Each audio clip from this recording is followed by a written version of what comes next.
Viernes, 27 de junio de 2025. Materia común.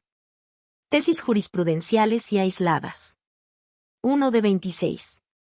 Registro digital, 203-0623. Tipo, jurisprudencia. Competencia por materia para conocer del amparo indirecto contra los decretos por los que se modifica la tarifa de la Ley de los Impuestos Generales de Importación y de Exportación. Corresponde a los juzgados de distrito en materia administrativa genérica. Hechos. Los tribunales colegiados de circuito contendientes sustentaron criterios contradictorios al analizar la competencia material para conocer de amparos indirectos contra los decretos mencionados. Publicados en el Diario Oficial de la Federación el 15 de agosto de 2023 y el 22 de abril de 2024. Mientras que uno sostuvo que corresponde al juzgado de distrito en materia administrativa especializado en competencia económica, radiodifusión y telecomunicaciones, con residencia en la Ciudad de México y jurisdicción en toda la República Mexicana, el otro consideró que se surte en favor del juzgado de distrito en materia administrativa genérica. Criterio jurídico. Esta segunda sala de la Suprema Corte de Justicia de la Nación determina que la competencia por materia para resolver el amparo indirecto contra los decretos por los que se modifica la tarifa de la Ley de los Impuestos Generales de Importación y de Exportación, corresponde a los juzgados de distrito en materia administrativa genérica. Justificación. Para determinar la competencia entre un juzgado de distrito en materia administrativa genérica y uno especializado en competencia económica es necesario atender a la naturaleza de las normas o actos reclamados.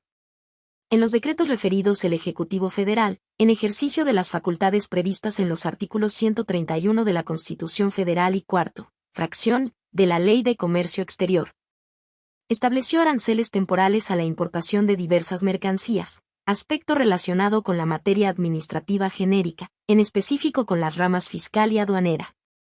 Se trata de normas que regulan el comercio exterior al establecer las tarifas aplicables a la entrada y salida de mercancías en el territorio nacional.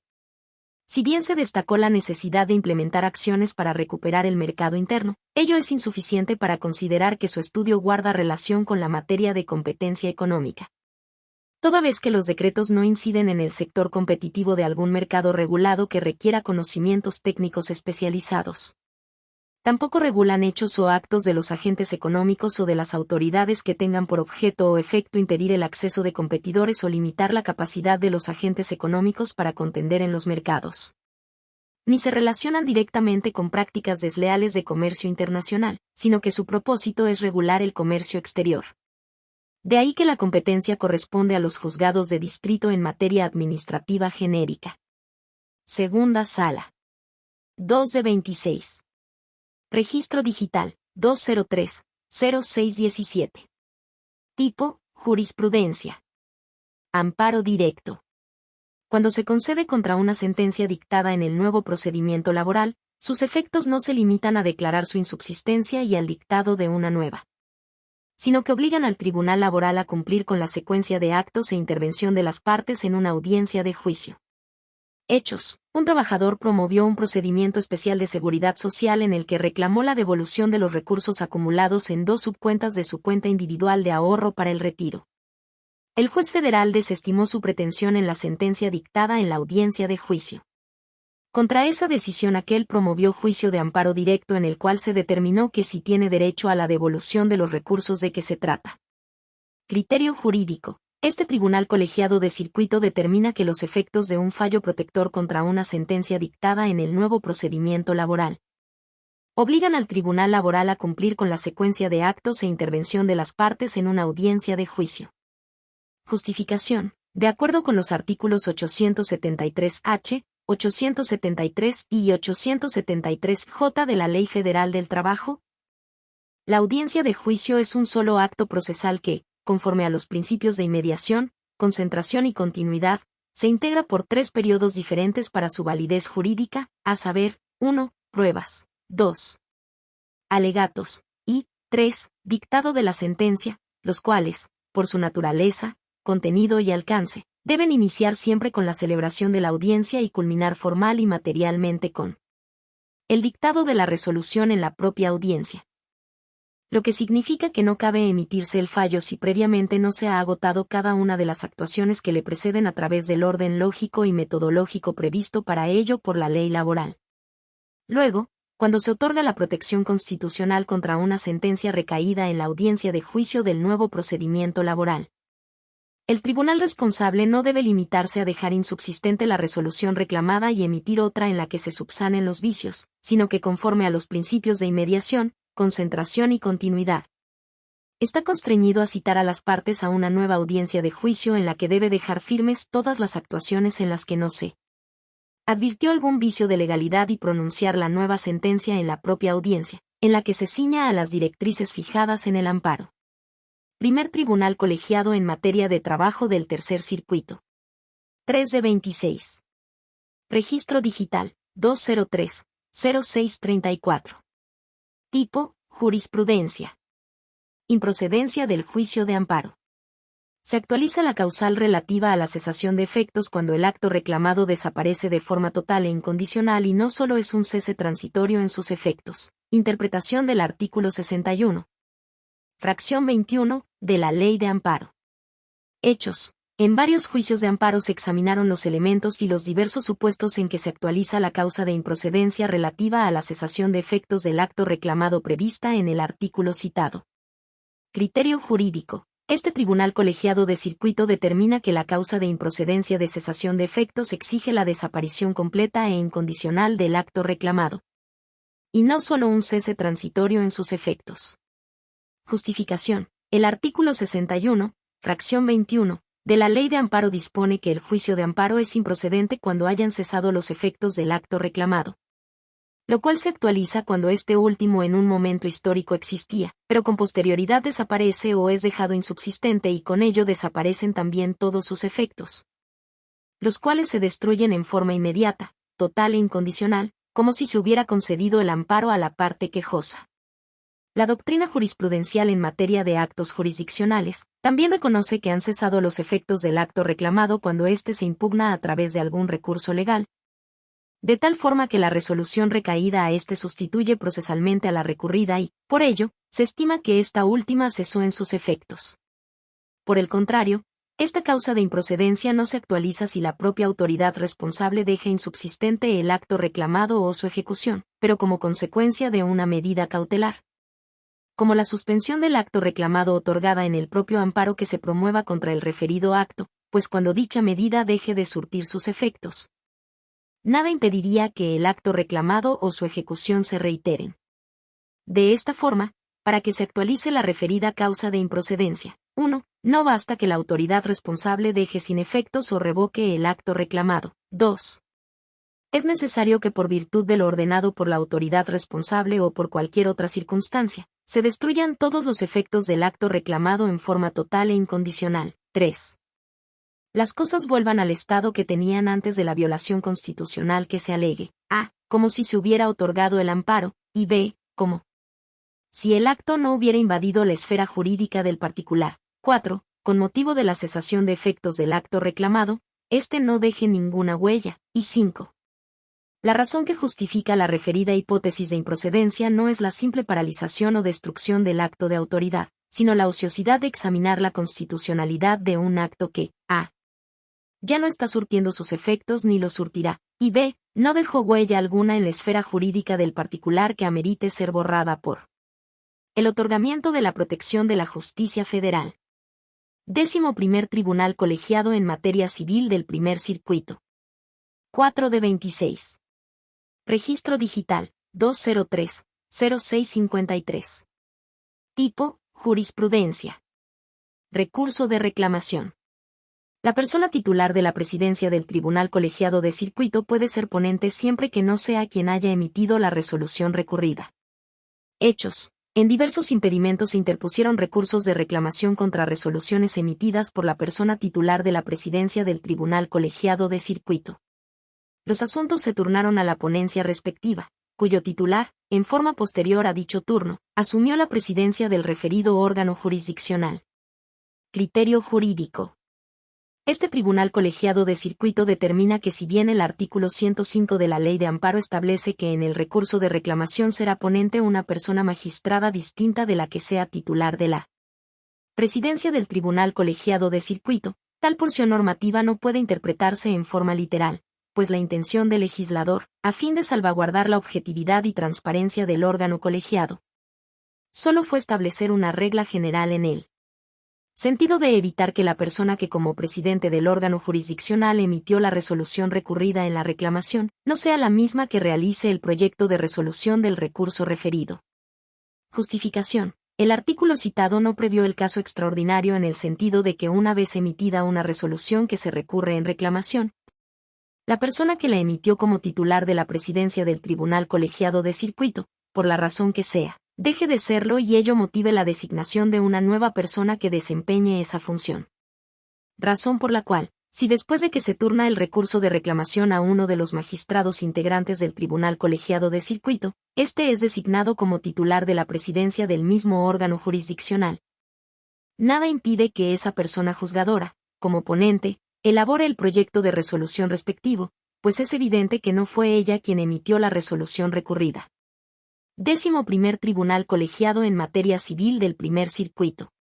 5 de 26. Registro Digital, 203-0654. Tipo, jurisprudencia. Recusación. El procedimiento respectivo está regulado de forma específica y completa en la Ley de Amparo, por lo que es innecesario acudir a la supletoriedad de la legislación procesal. Hechos. En diversos asuntos se planteó recusación respecto de una de las personas magistradas integrantes de un tribunal colegiado de circuito, quien negó la causa de la recusación. Por lo que la persona titular de la presidencia del órgano jurisdiccional señaló fecha y hora para la celebración de la audiencia prevista en el artículo citado, en la cual, la parte recusante pretendió expresar alegatos. Lo que no se acordó de conformidad. Contra esa determinación, se interpuso recurso de reclamación. Criterio jurídico. Este tribunal colegiado de circuito determina que el procedimiento encaminado a resolver la recusación de personas juzgadoras se encuentra regulado en forma específica y completa en los artículos 59 y 60 de la Ley de Amparo, por lo que es innecesario acudir a la supletoriedad de la legislación procesal. Justificación. Acorde con el principio general de derecho conforme al cual la norma especial deroga a la general. Si el procedimiento encaminado a dirimir si se actualiza o no la recusación planteada en un juicio de amparo o en alguno de los recursos previstos en la legislación de la materia se encuentra regulado en forma específica y completa en la Ley de Amparo, es innecesario y menos obligatorio para el tribunal colegiado de circuito encargado de sustanciar y resolver la causa de impedimento, acudir en forma supletoria a las reglas generales previstas en la legislación procesal. 11º Tribunal Colegiado en Materia Civil del Primer Circuito. 6 de 26. Registro Digital, 203-0655. Tipo, jurisprudencia. Recusación. Es improcedente que las partes expresen alegatos en la audiencia en la que se ofrecerán, admitirán y desahogarán las pruebas de las partes y se dictará resolución, prevista en el artículo 60 de la Ley de Amparo. Hechos. En diversos asuntos se planteó recusación respecto de una de las personas magistradas integrantes de un tribunal colegiado de circuito, quien negó la causa de la recusación. Por lo que la persona titular de la presidencia del órgano jurisdiccional señaló fecha y hora para la celebración de la audiencia prevista en el artículo citado, en la cual, la parte recusante pretendió expresar alegatos. Lo que no se acordó de conformidad. Contra esa determinación se interpuso recurso de reclamación. Criterio jurídico. Este tribunal colegiado de circuito determina que atento a la literalidad del artículo 60, párrafo segundo, de la Ley de Amparo, así como a la naturaleza y finalidad de las causas de impedimento, la formalidad de expresar alegatos no está prevista dentro del procedimiento encaminado a resolver la recusación planteada. Justificación. La resolución que se emite en el referido procedimiento solo se concreta a evidenciar si la o las personas juzgadoras sobre las que se planteó una presunta causa de impedimento tienen o no competencia subjetiva para poder intervenir y resolver el asunto de que se trate, esto es, si dichas personas juzgadoras son ajenas a la contienda y, por ende, si satisfacen o no los atributos de objetividad e imparcialidad. Lo resuelto en ese tópico solo representa la decisión de un tema procesal dentro del juicio de amparo o el recurso respectivo. De ahí que la resolución que decide si se actualiza o no la causa de recusación planteada no implica la imposición a alguna de las partes de un acto de privación. Definido por el Pleno de la Suprema Corte de Justicia de la Nación en la jurisprudencia P/J 40/96, como aquellos que producen como efecto la disminución, menoscabo o supresión definitiva de un derecho de las personas. Entonces, si la referida resolución solo dilucida un aspecto procesal necesario para que el órgano jurisdiccional resuelva lo conducente al juicio de amparo o al recurso respectivo, no existe necesidad de que en el procedimiento encaminado a decidir la recusación planteada se regule la posibilidad de que las partes expresen alegatos. Máxime que conforme al artículo 59 de la Ley de Amparo, la parte que plantea una recusación, desde ese momento, tiene la carga procesal de expresar, bajo protesta de decir verdad, los hechos en que sustenta las causas por las cuales estima que una o varias personas juzgadoras, a su parecer, se encuentran impedidas para intervenir en la solución del asunto, por carecer de competencia subjetiva. Quien formula la recusación tiene la facultad de expresar los concretos hechos en los que la sustente, así como la de ofrecer las pruebas encaminadas a demostrar los hechos respectivos. Con lo cual se satisface a plenitud el derecho de acceso a la justicia de esa parte para hacer valer y demostrar la recusación planteada. 11º Tribunal Colegiado en Materia Civil del Primer Circuito. 7/26. Registro Digital, 203-0625. Tipo, aislada. Concurso mercantil. Es improcedente conceder la suspensión definitiva en amparo indirecto contra la resolución que acuerda de conformidad la solicitud del conciliador para que la comerciante le proporcione información y exhiba documentos. Hechos, en un concurso mercantil, el conciliador solicitó al juzgador concursal información, registros y documentación contable, financiera y corporativa de la comerciante, lo que se acordó de conformidad.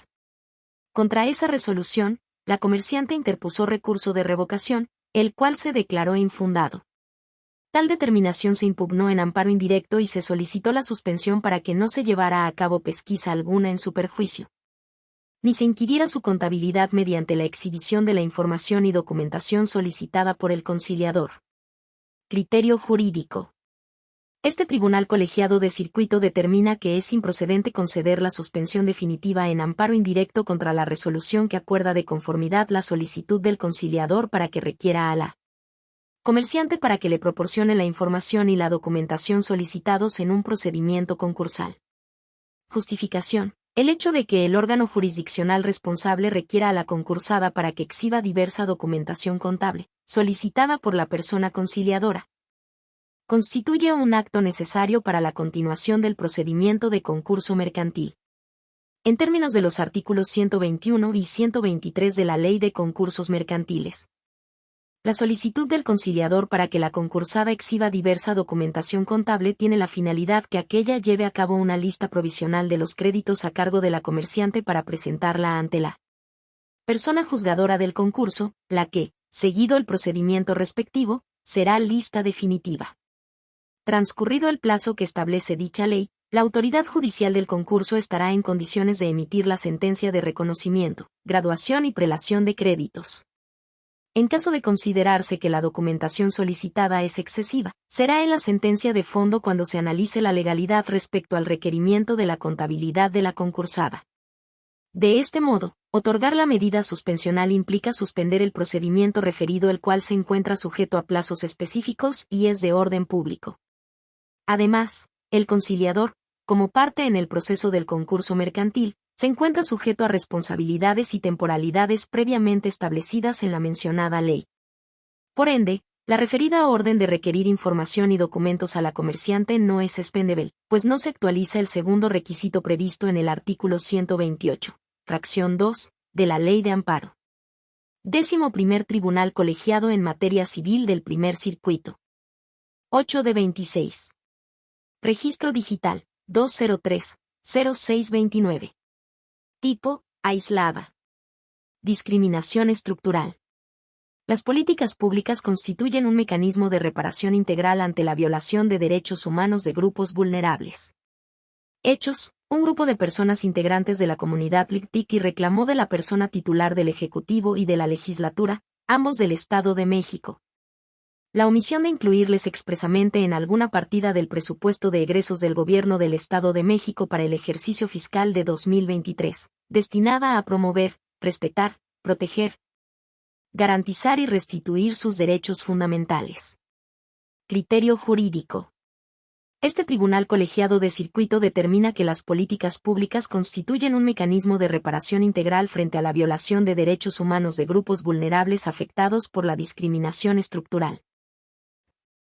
Justificación. Para reparar la violación estructural de derechos fundamentales de grupos históricamente discriminados, las autoridades están obligadas a adoptar medidas concretas que aseguren la igualdad sustantiva.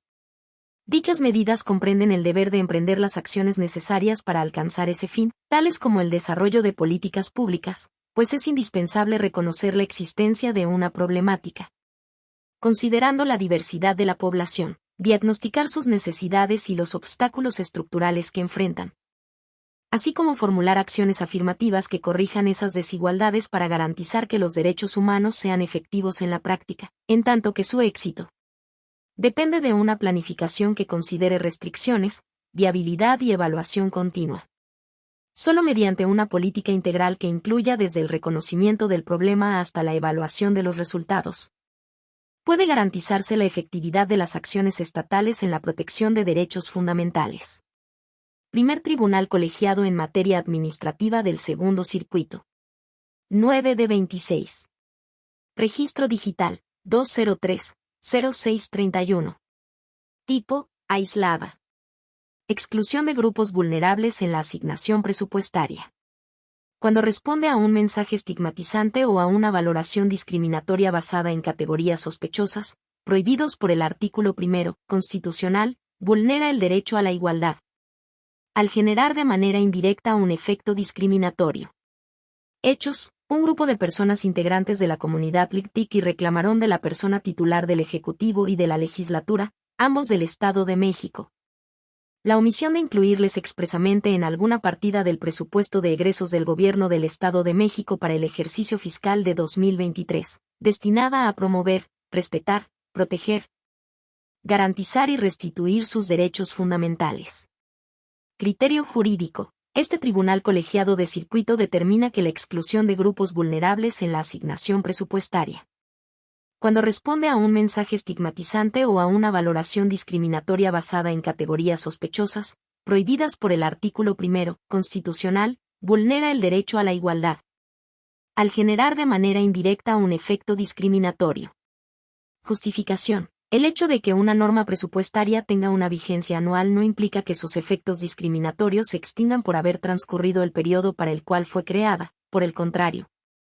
Cuando una disposición de observancia general transmite un mensaje estigmatizante o contiene un elemento valorativo discriminatorio, sus consecuencias se actualizan de manera continua y permanente. En tanto perpetúa una situación histórica de marginación y olvido en su perjuicio. El mensaje normativo, al constituirse en un símbolo con impacto social, contribuye a la reafirmación de prejuicios que afectan la dignidad de las personas. La falta de reconocimiento dentro del presupuesto de egresos a la comunidad LGBTQI implica la reproducción de una discriminación estructural que atenta contra el principio de dignidad humana y los derechos de igualdad y no discriminación, establecidos en el artículo 1 constitucional. Primer Tribunal Colegiado en Materia Administrativa del Segundo Circuito. 10 de 26. Registro Digital, 203-0633. Tipo, aislada. Igualdad y no discriminación. El presupuesto de egresos del Gobierno del Estado de México para el ejercicio fiscal de 2023, al no referir expresamente alguna partida presupuestal en relación con las personas LGBTQI, viola dichos derechos. Hechos: un grupo de personas integrantes de la comunidad LGBTQI reclamó en amparo indirecto de la persona titular del Ejecutivo y de la legislatura, ambos del Estado de México, la omisión de incluirles expresamente en alguna partida del presupuesto de egresos del Gobierno del Estado de México para el ejercicio fiscal de 2023, destinada a promover, respetar, proteger, garantizar y restituir sus derechos fundamentales. Criterio jurídico. Este tribunal colegiado de circuito determina que el presupuesto de egresos para el ejercicio de 2023, al no referir expresamente alguna partida presupuestal en relación con las personas LGBTQ, viola los derechos a la igualdad y a la no discriminación. Justificación. El presupuesto de egresos aludido se encuentra construido a partir de principios de heteronormatividad y cisnormatividad, así como de los binarios de sexo y género derivados de una construcción social que ha interpretado los cuerpos a partir de una visión binaria que no reconoce la existencia de la diversidad en la orientación sexual, en la identidad y expresión de género y en las características sexuales. Uno de los ejes transversales en que se sustentó el Plan de Desarrollo del Estado de México 2017 a 2023 es la igualdad de género, que fue la base para delinear el plan económico correspondiente, y dispone la necesidad de proteger los derechos de las mujeres, centrado en la lucha contra la discriminación y la violencia de género.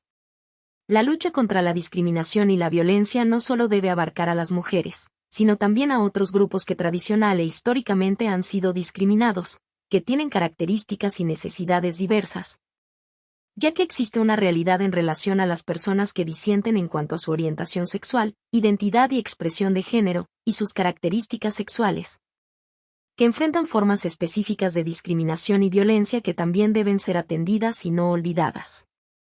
Las personas de la comunidad LGBTQ a menudo sufren una doble marginación. Por un lado, enfrentan la discriminación y violencia de género que el citado plan busca combatir. Por otro, se encuentran con rechazo y violencia por su orientación sexual, identidad o expresión de género y características sexuales. Para lograr una protección verdaderamente equitativa y justa, era imperativo que esta comunidad fuera incluida de manera expresa y en un rubro por separado en dicho plan de desarrollo.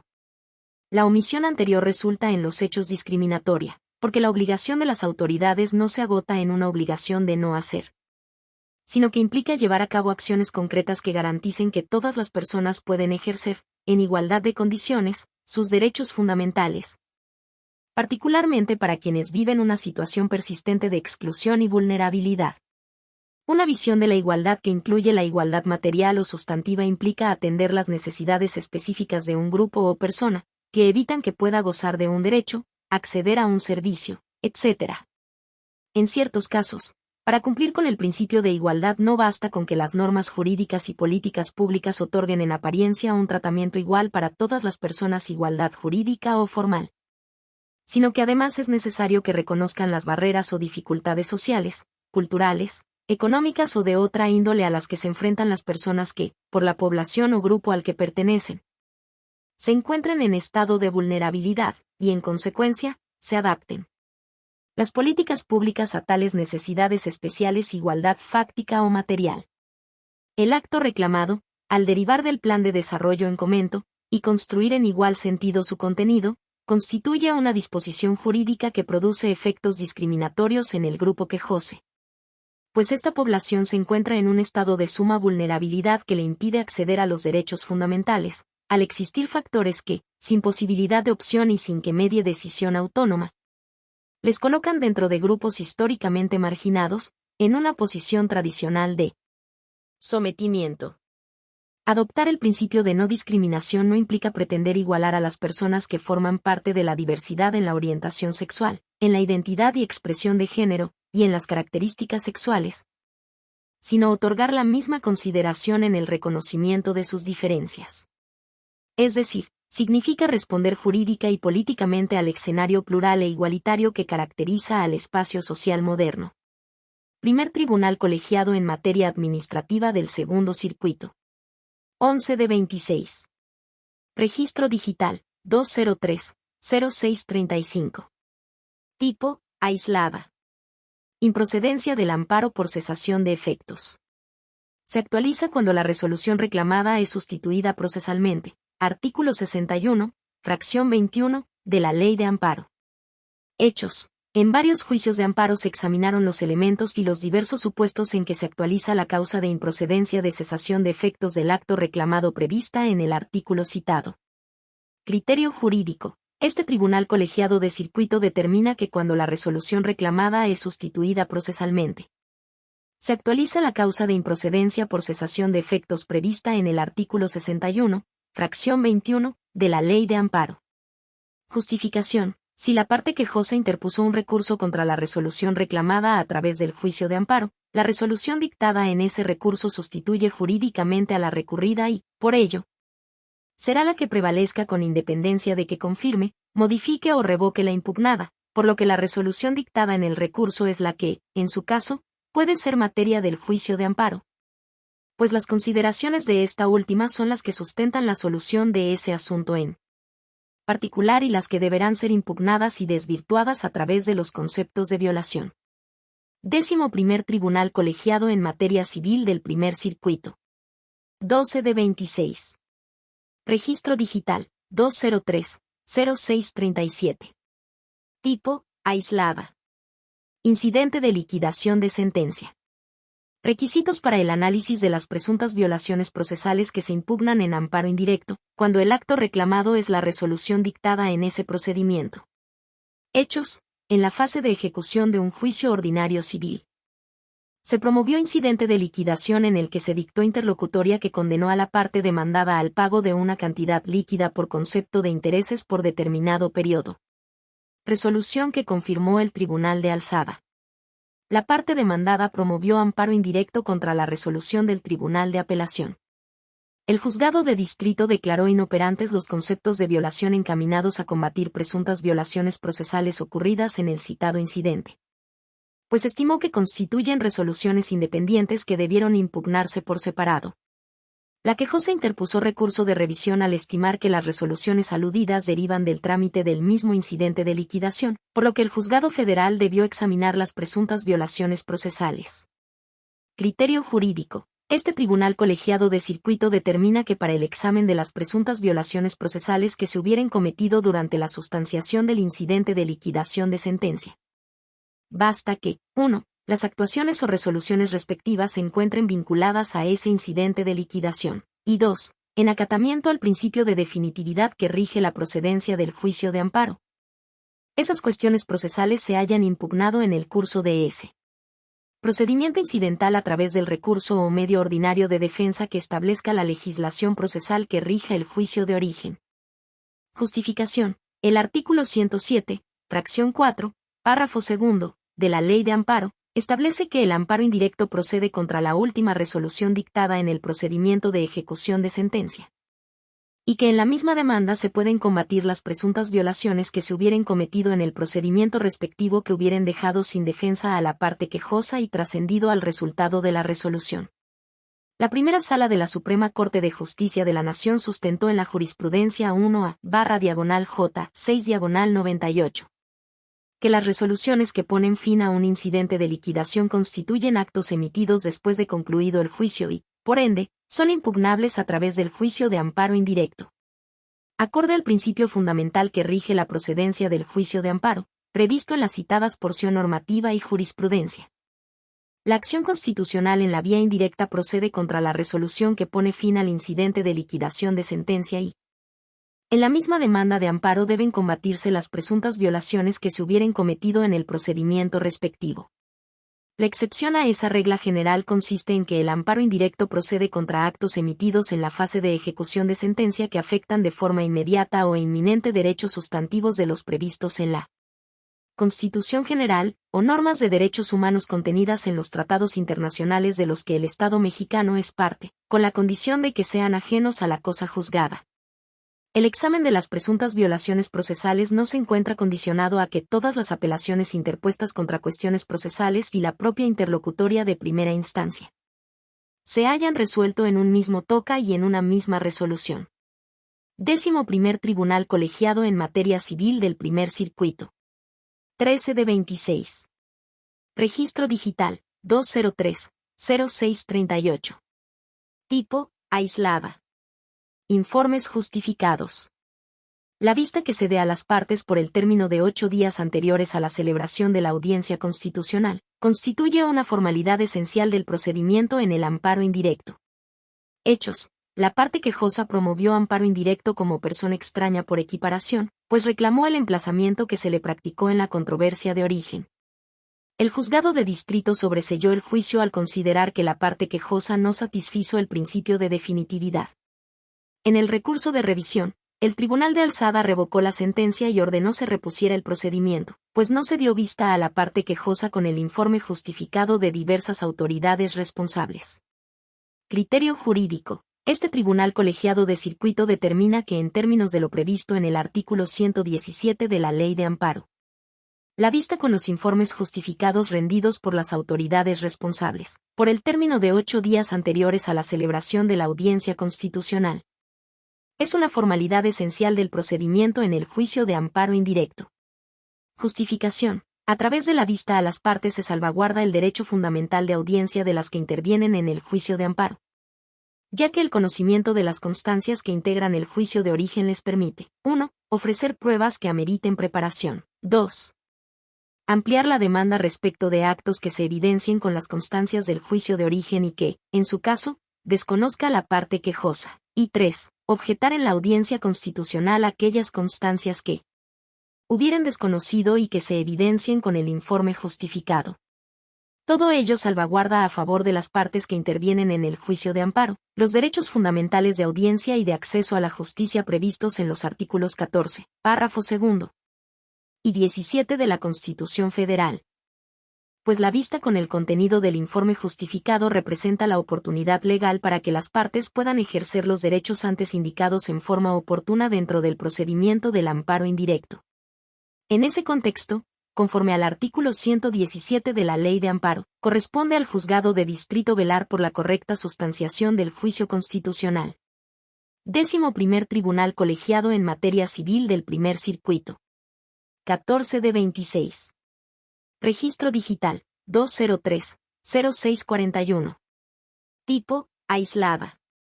Lenguaje performativo. Su papel en la construcción y deconstrucción de realidades jurídicas y sociales. Hechos: un grupo de personas integrantes de la comunidad LGTBI reclamó de la persona titular del Ejecutivo y de la Legislatura, ambos del Estado de México, la omisión de incluirles expresamente en alguna partida del presupuesto de egresos del Gobierno del Estado de México para el ejercicio fiscal de 2023, destinada a promover, respetar, proteger, garantizar y restituir sus derechos fundamentales. Criterio jurídico. Este tribunal colegiado de circuito determina que el lenguaje tiene un carácter performativo que desempeña un papel esencial en la construcción y deconstrucción de realidades jurídicas y sociales. Justificación. El lenguaje puede perpetuar desigualdades o servir como herramienta para erradicar la discriminación. Su uso incluyente no solo busca visibilizar a grupos históricamente excluidos, sino que también constituye un mecanismo para garantizar el derecho a la igualdad y a la no discriminación, reconocidos tanto en el ordenamiento jurídico nacional como en el internacional. El lenguaje tiene una dimensión performativa, pues no solo describe la realidad, sino que también la transforma y crea nuevas normas y significados. En el ámbito jurídico, las normas no son neutrales ni existen en un vacío, sino que transmiten significados que pueden perpetuar desigualdades o contribuir a su eliminación. La discriminación no solo se manifiesta en normas que restringen derechos directamente, sino también en aquellas que refuerzan significados de exclusión o degradación para ciertos grupos. Primer Tribunal Colegiado en Materia Administrativa del Segundo Circuito. 15 de 26. Registro digital, 203-0616. Tipo, aislada. Ofrecimiento de copias o documentos en el juicio de amparo. Para su procedencia, la oferente solo debe expresar que los documentos los tiene en resguardo una autoridad y acreditar haber presentado la solicitud respectiva. Artículo 121 de la Ley de Amparo. Hechos. En un juicio de amparo indirecto, la parte quejosa ofreció como prueba una documental cuya copia certificada previamente había solicitado a la autoridad responsable y solicitó al juzgado de distrito requiriera a esta última para que la remitiera, lo cual no se acordó de conformidad, pues la autoridad judicial de amparo estimó que no se demostró que se hubiera negado a la parte quejosa su expedición. La parte quejosa interpuso recurso de queja. Criterio jurídico. Este tribunal colegiado de circuito determina que conforme al artículo 121 de la Ley de Amparo, para que sea procedente que el órgano jurisdiccional auxilie en la obtención de documentos que una de las partes desea ofrecer como prueba en el juicio de amparo indirecto, solo es indispensable que la oferente exprese que los documentos que requiere los tiene una autoridad bajo su resguardo y acredite con el acuse de recibo haber presentado la solicitud respectiva. Máxime que el referido precepto no establece como requisito que deba haber mediado un término prudente para que se considere que la autoridad se negó a expedir las copias certificadas. Justificación. El artículo citado solo prevé una circunstancia o posible acontecimiento relativo a que la autoridad no expida oportunamente los documentos solicitados, lo cual no significa, necesariamente, que la parte oferente tenga la carga de la prueba de acreditar que aquella no las expidió en un término prudente, pues considerarlo así implicaría estar adicionando requisitos no señalados en el citado precepto, en contravención al derecho de seguridad jurídica previsto en los artículos 14 y 16 constitucionales. Lo que no se contrapone con las jurisprudencias P/J 9/2018, décima, y 2A/J 79/2018, décima, ni a las ejecutorias que les dieron origen, relativas a la interpretación del artículo 121 aludido, pues si bien hacen referencia a la circunstancia de que no se expidan oportunamente las documentales solicitadas, no se establece que sea carga de la parte oferente demostrar su omisión o negativa, ya sea por el transcurso del tiempo o por otra circunstancia. Máxime que el ofrecimiento de pruebas se encuentra sujeto a los términos que establece el artículo 119 del mismo ordenamiento, por lo que no es factible obligar a la parte oferente a que tenga que dejar transcurrir un término prudente para solicitar que la persona juzgadora de amparo requiera la exhibición de los documentos respectivos. 11º Tribunal Colegiado en Materia Civil del Primer Circuito. 16 de 26. Registro Digital, 203-0618. Tipo, aislada. Órgano de control constitucional. Su incidencia en las políticas públicas implica, indefectiblemente, proteger y garantizar los derechos fundamentales de las personas.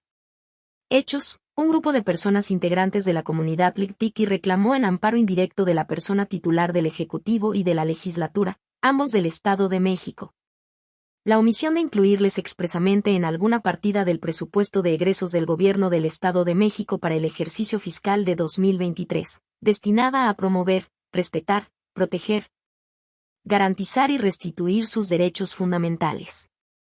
Criterio jurídico. Este tribunal colegiado de circuito determina que el actuar de un órgano de control constitucional en las políticas públicas implica, indefectiblemente, proteger y garantizar los derechos fundamentales de las personas.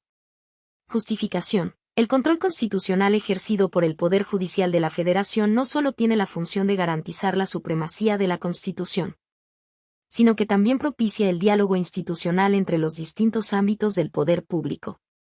La función jurisdiccional debe comprenderse como un mecanismo que coadyuva en la construcción y fortalecimiento de políticas públicas dirigidas a la protección de derechos fundamentales, en coordinación con los poderes ejecutivo y legislativo, así como con otros órganos del Estado.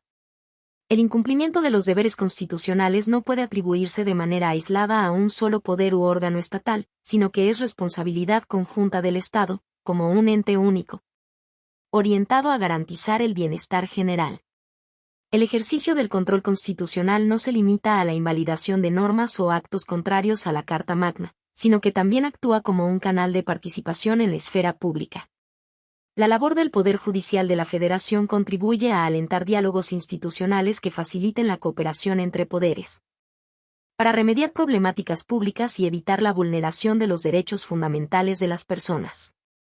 La intervención judicial en la determinación de responsabilidades, plazos y medidas concretas para la implementación de políticas públicas, con motivo de una sentencia, no constituye una intromisión en la función legislativa o administrativa, en tanto que mantienen su libertad legislativa y configurativa, sino un ejercicio legítimo de protección constitucional, con el fin de evitar la perpetuación de situaciones que afecten la dignidad y los derechos humanos de las personas.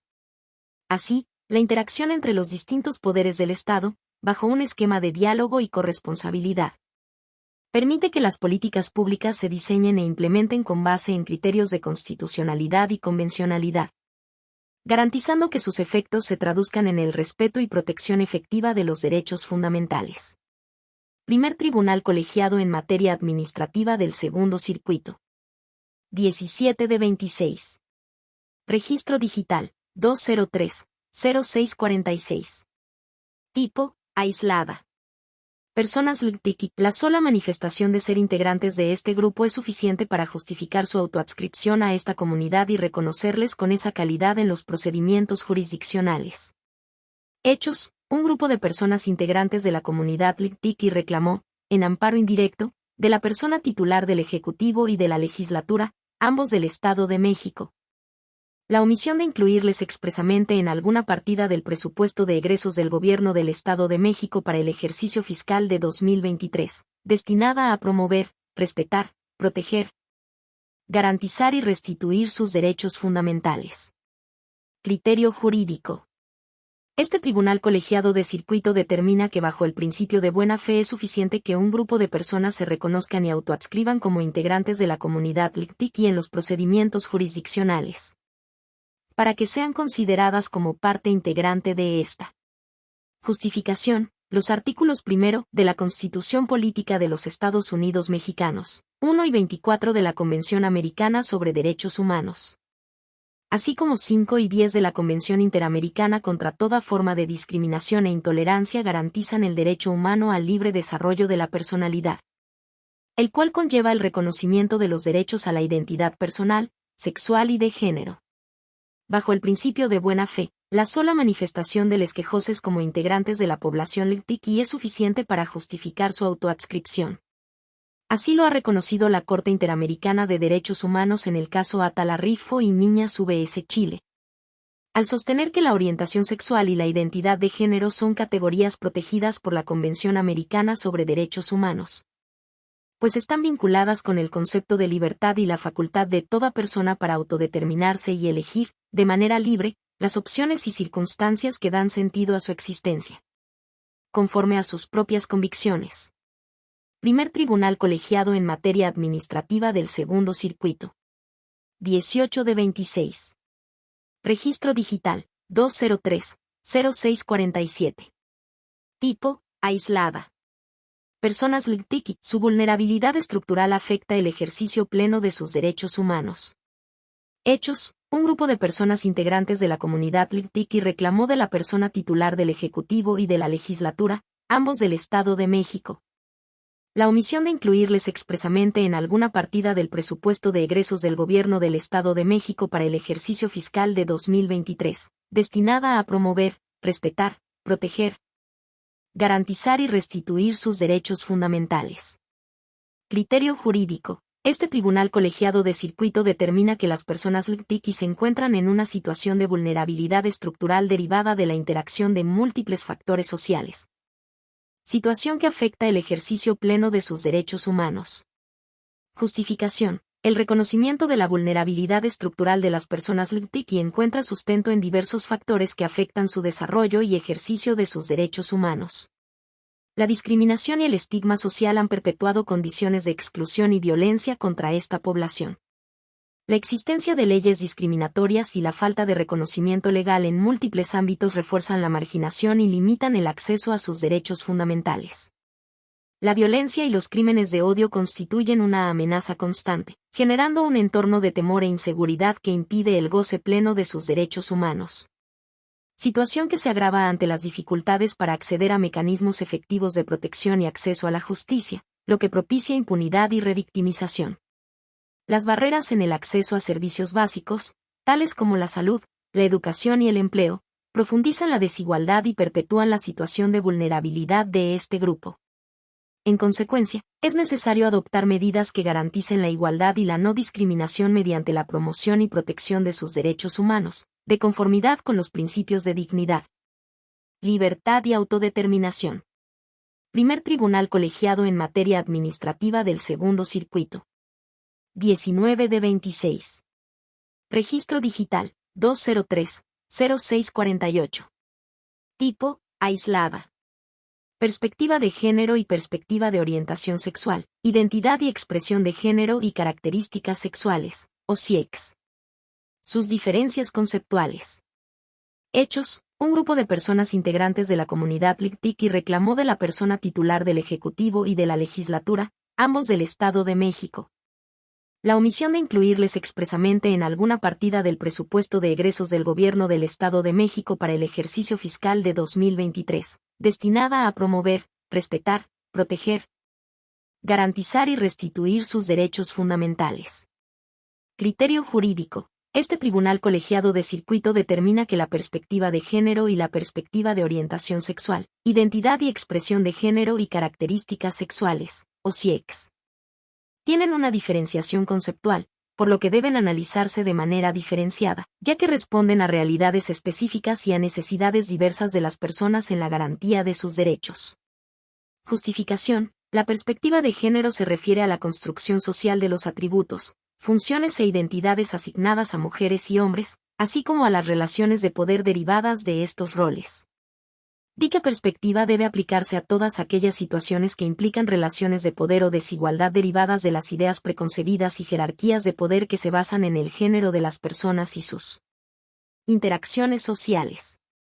La perspectiva de OSIEX incluye la diversidad de orientaciones sexuales, identidades y expresiones de género, así como las diversidades corporales fuera del sistema binario. Su aplicación permite identificar y erradicar discriminaciones específicas contra personas que no se ajustan a la normatividad sexo-género hegemónica, reconociendo sus derechos y promoviendo su inclusión efectiva en la sociedad y en el ordenamiento jurídico.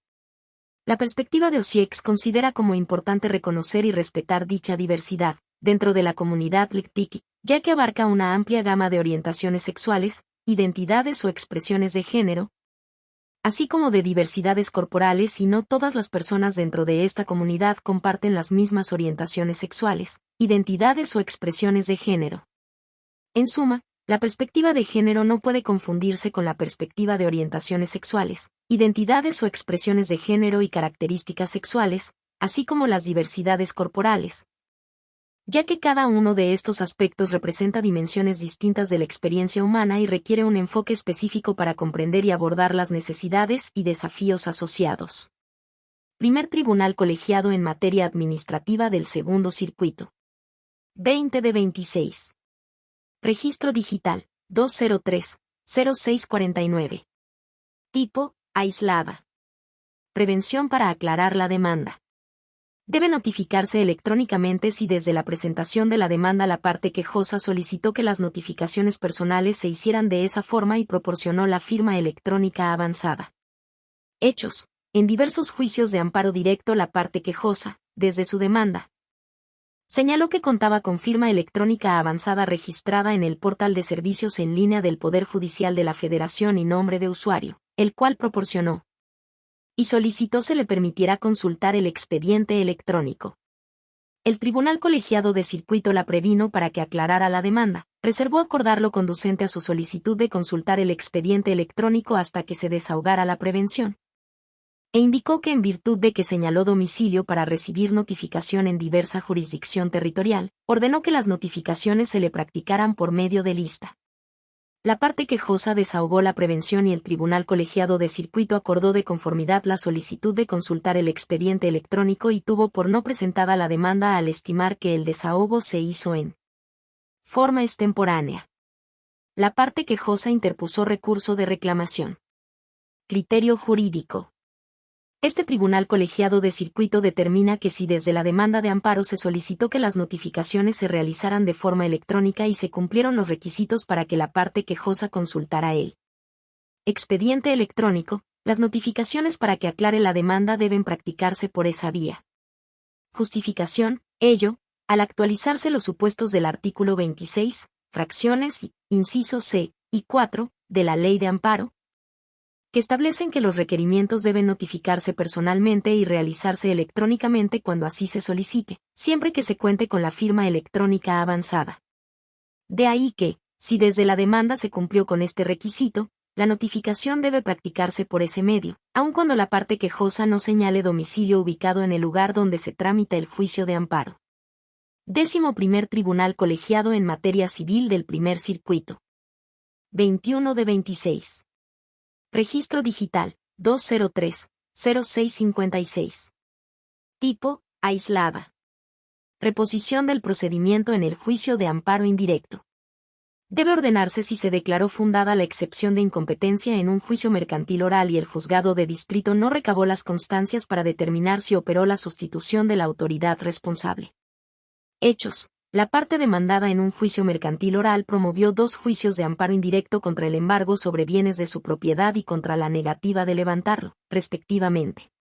En su informe justificado, la autoridad responsable señaló que se le declaró incompetente por declinatoria en el juicio de origen. Pero no señaló los datos del expediente asignado al juicio relativo en el juzgado al que fue remitido el asunto. El juzgado de distrito no pudo verificar si existió una sustitución de la autoridad ordenadora y si subsiste el acto reclamado.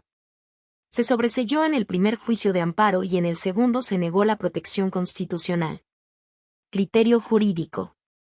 Este tribunal colegiado de circuito determina que debe ordenarse la reposición del procedimiento si en el juicio ejecutivo mercantil oral se declaró fundada la excepción de incompetencia por declinatoria y el juzgado de distrito no pudo verificar si en el caso operó la sustitución de la autoridad responsable ordenadora. Justificación. Si de las constancias del juicio de amparo se evidencia que a. El juez responsable ya no es competente para seguir conociendo del juicio ejecutivo oral mercantil de origen, y b. En el acto reclamado se dejó subsistente el embargo, pero no puede determinarse jurídicamente si tal determinación quedó firme o la convalidó el órgano jurisdiccional al que se declaró competente para conocer del asunto. Es necesario recabar constancias a fin de determinar si existe sustitución de la autoridad ordenadora y si subsiste el acto reclamado, pues ello dependerá de lo que haya acordado el juzgador declarado competente. Si la autoridad judicial de amparo no recabó esa información, procede revocar la sentencia dictada en el amparo indirecto y ordenar la reposición del procedimiento a fin de que el órgano jurisdiccional requiera al juzgado responsable que otorgue los datos del expediente que se asignó al juicio de origen en el juzgado al que se haya enviado el asunto. 2. Una vez obtenidos dichos datos, requerirá a la parte quejosa para que manifieste si es su voluntad señalar como nueva autoridad responsable ordenadora al juzgado que ahora conoce del juicio de origen.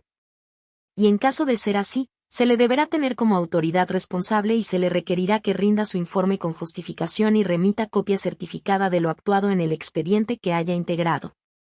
3. Apercibirá a la parte quejosa que de no señalar como responsable al juzgado que conozca en la actualidad del juicio de origen. Decretará el sobreseimiento en el juicio de amparo en términos de lo previsto en el artículo 63, fracción v, de la Ley de Amparo. Al actualizarse la causa de improcedencia prevista en el precepto 61, fracción 23, relacionado con los diversos quinto, fracción 2 y 108, fracción 3, del mismo ordenamiento. Si se designa como responsable al juzgado que en la actualidad conozca del juicio de origen, una vez rendido el informe con las constancias respectivas, deberá darse vista a la parte quejosa para que se encuentre en condiciones de ampliar su demanda de amparo.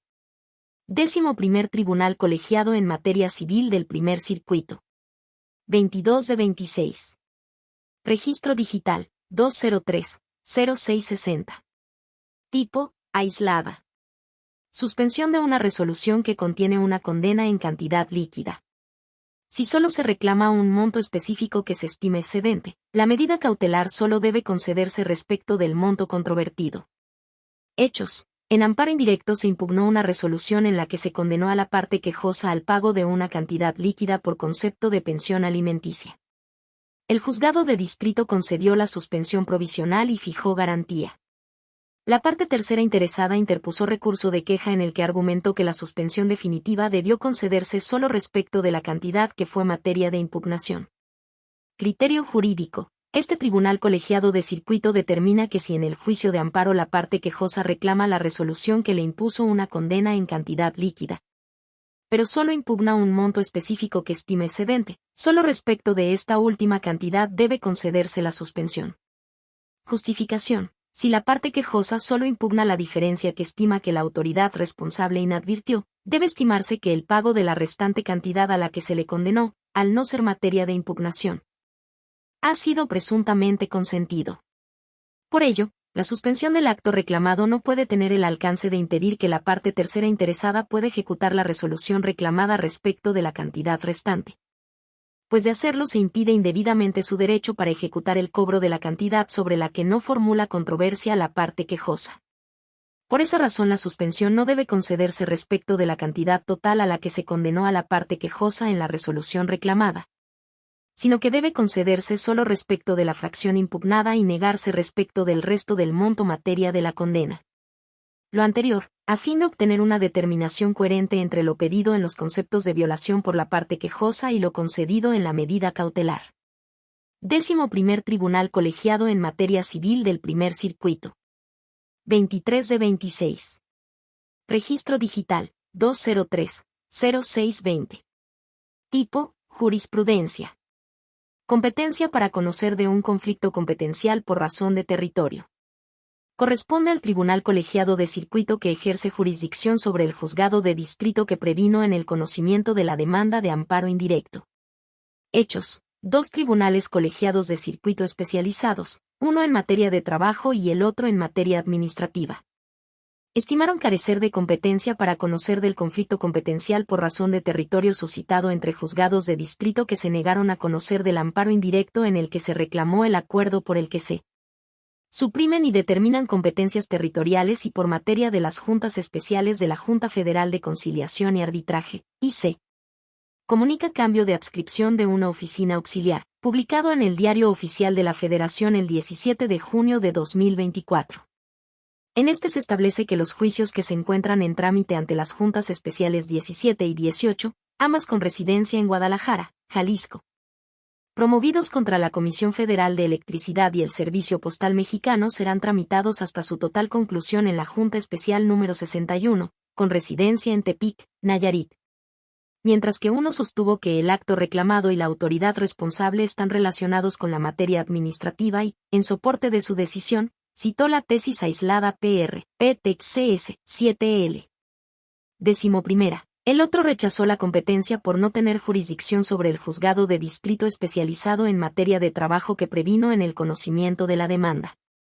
Criterio jurídico. El Pleno Regional en Materias Penal y de Trabajo de la Región Centro-Sur, con residencia en la Ciudad de México, determina que conforme al principio de prevención-asignación, la competencia para conocer del conflicto competencial por razón de territorio corresponde al Tribunal Colegiado de Circuito que ejerce jurisdicción sobre el juzgado de distrito especializado que conoció en primer término de la demanda de amparo.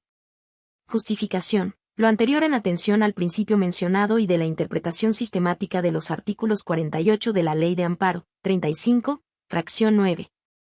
De la Ley Orgánica del Poder Judicial de la Federación, y del instrumento normativo aprobado por el Pleno de la Suprema Corte de Justicia de la Nación el 10 de abril de 2023.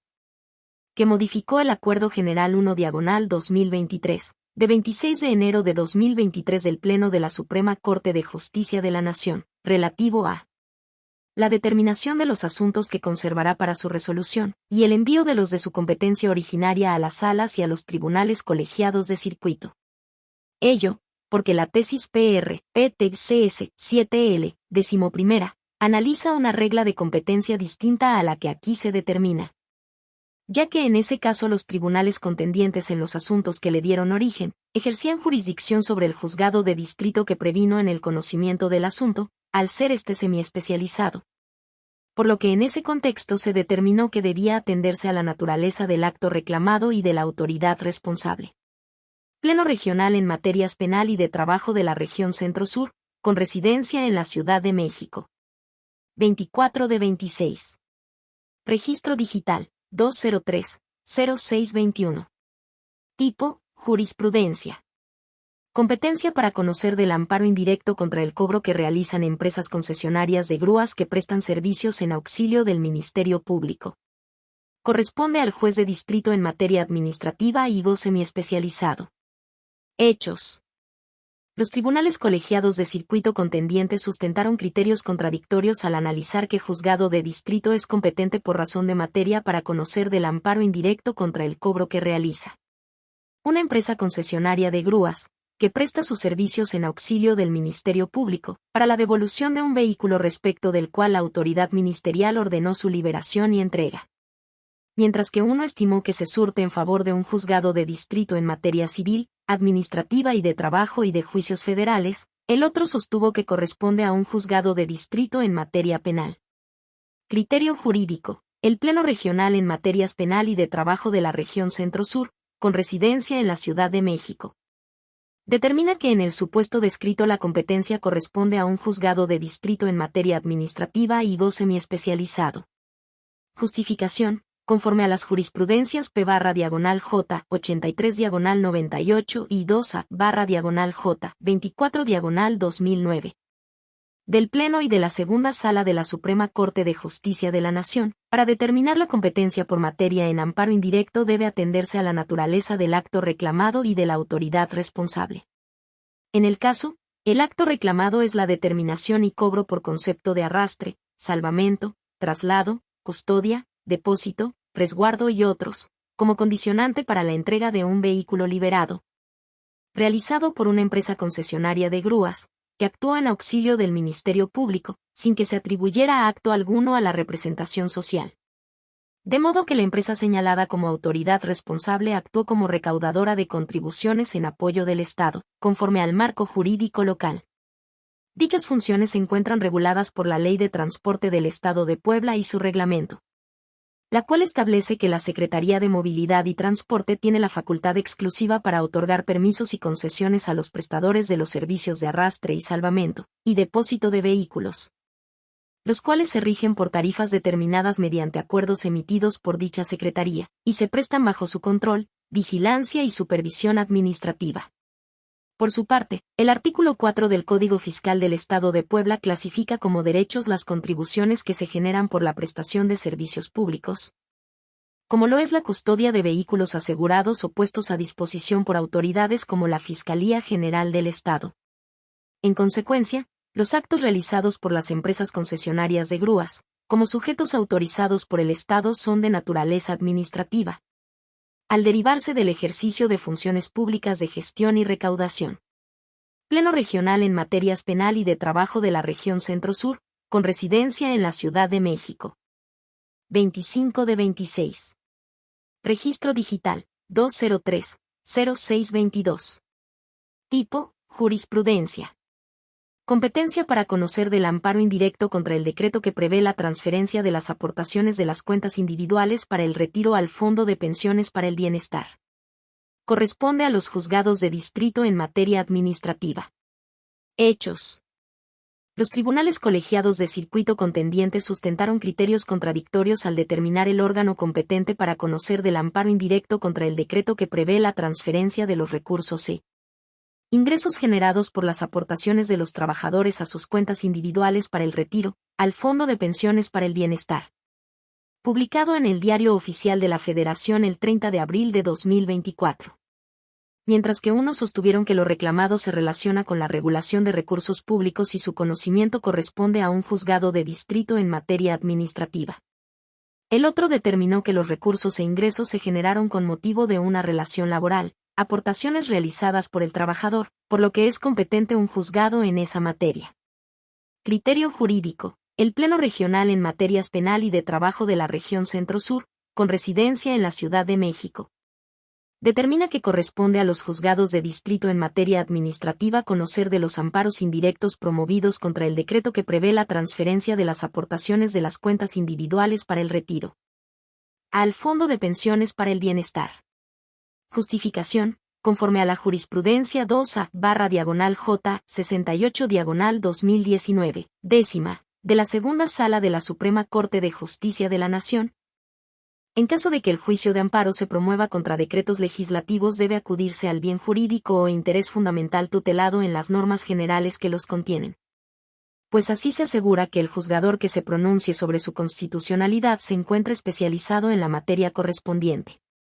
El decreto por el que se reforman, adicionan y derogan diversas disposiciones de la Ley del Seguro Social, de la Ley del Instituto del Fondo Nacional de la Vivienda para los Trabajadores, de la Ley del Instituto de Seguridad y Servicios Sociales de los Trabajadores del Estado, de la Ley de los Sistemas de Ahorro para el Retiro, de la Ley Federal de Presupuesto y Responsabilidad Hacendaria, de la Ley Federal para la Administración y Enajenación de Bienes del Sector Público, y del decreto por él, que se extingue el organismo público descentralizado denominado Financiera Nacional de Desarrollo Agropecuario, Rural, Forestal y Pesquero, y se abroga su ley orgánica.